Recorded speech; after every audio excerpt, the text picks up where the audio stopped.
یہ انتقال ہے. موت دراصل میں اسی انتقال منتقل ہونے کو کہا جاتا ہے. جس طرح ایک انسان جب بستر پہ پڑا ہو اور سو رہا ہو تو تقریباً وہ 80% مرا ہوا ہوتا ہے. وہ اپنا دفاع نہیں کر سکتا، وہ باہر کی چیزیں نہیں دیکھ سکتا، وہ کھا نہیں سکتا، وہ پی نہیں سکتا، وہ لوگوں کی باتیں نہیں سن سکتا. یہ موت ہے، اسی کو موت کہتے ہیں. لیکن جب وہ بیدار ہوتا ہے تو رات اگر وہ 6 گھنٹے سویا ہے یا 8 گھنٹے سویا ہے تو صبح اٹھ کے یہ اس کے محسوس اس کو نہیں ہوتا کہ وہ کتنے گھنٹے سویا ہے، یعنی وقت کا احساس اس کو نہیں ہوتا.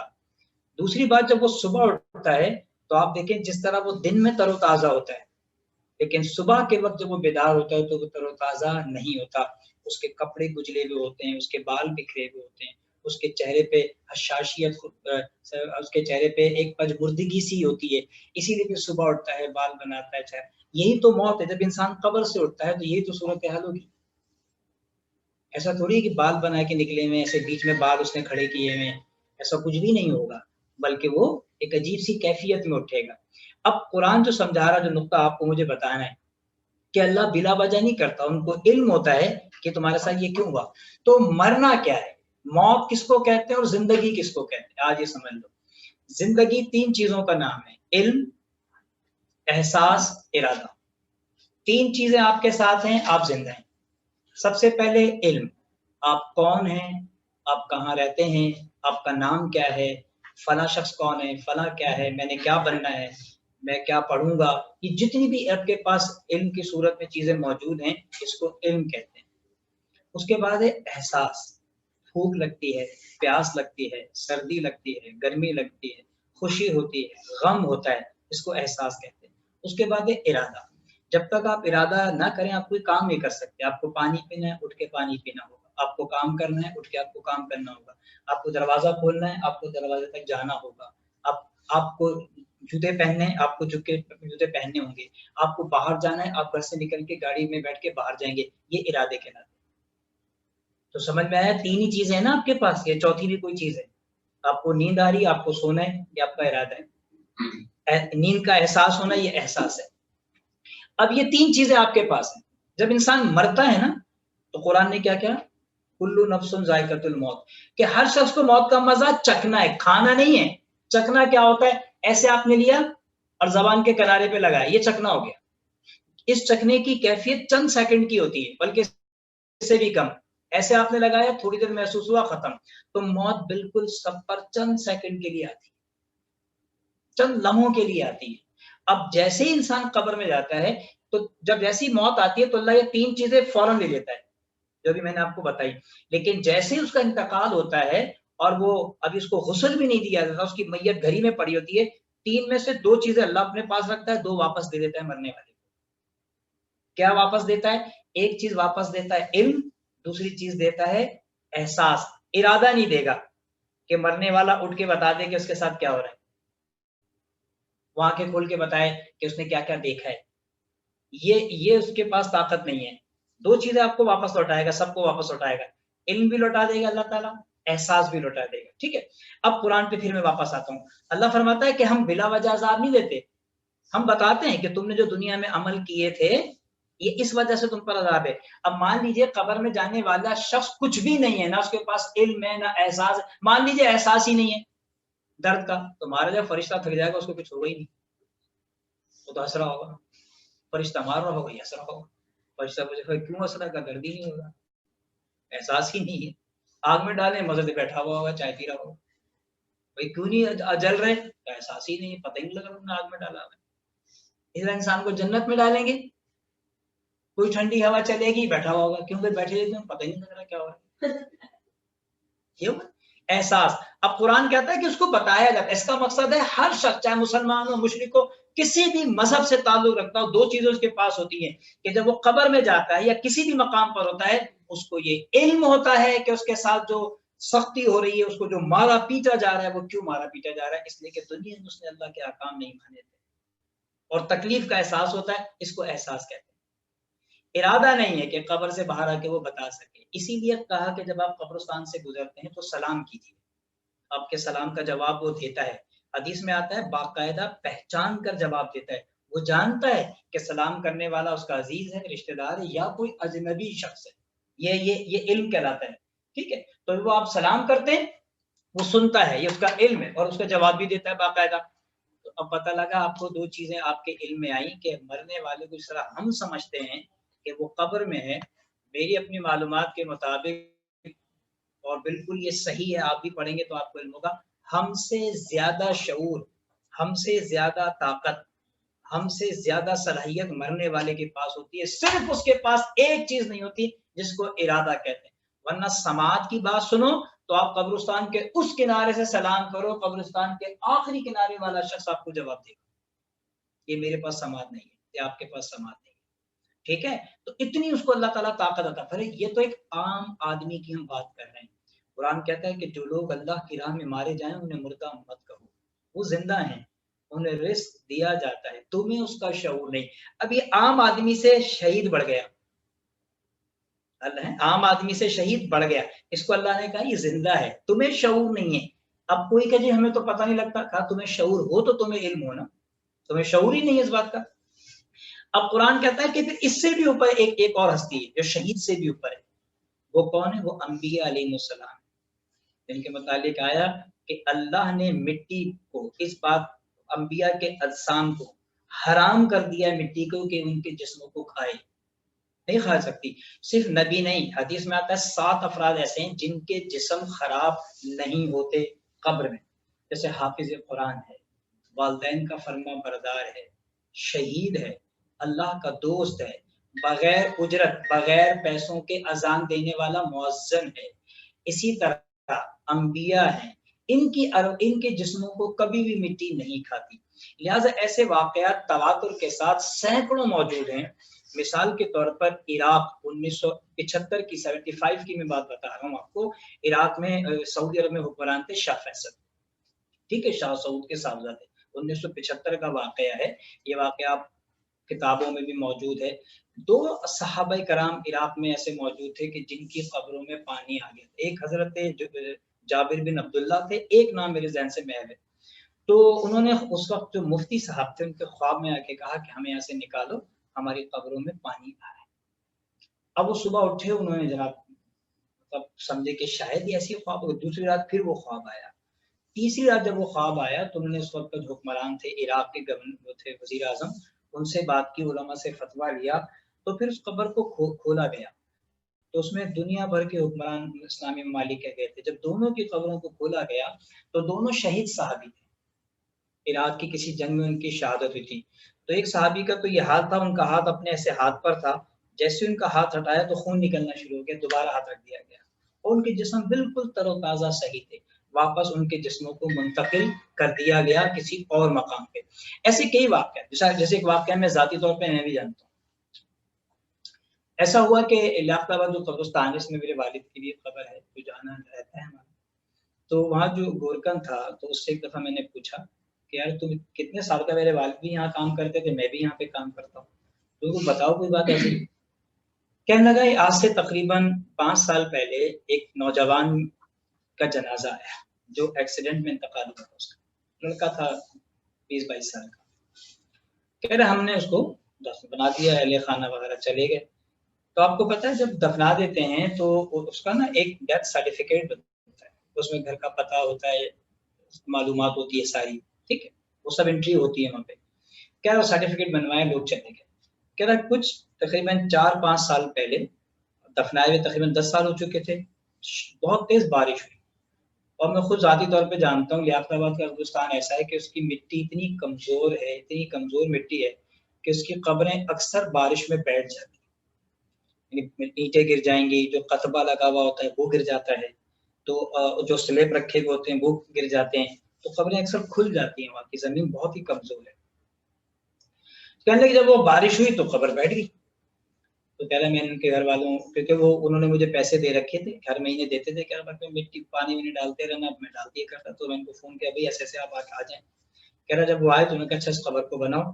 تو وہ جو قبر بیٹھی ہوئی تھی کہ ہم نے اس کا سلپ وغیرہ ہٹایا، دیکھا تو 10 سال پہلے انتقال کیا ہوا نوجوان بالکل صحیح حالت میں موجود. میں بڑا حیران ہو گیا. میں نے اہل خانہ جو موجود تھے میں نے بولا بھائی یہ نوجوان ایسا کیا کام کرتا تھا؟ تو نے کہا ایسا کوئی خاص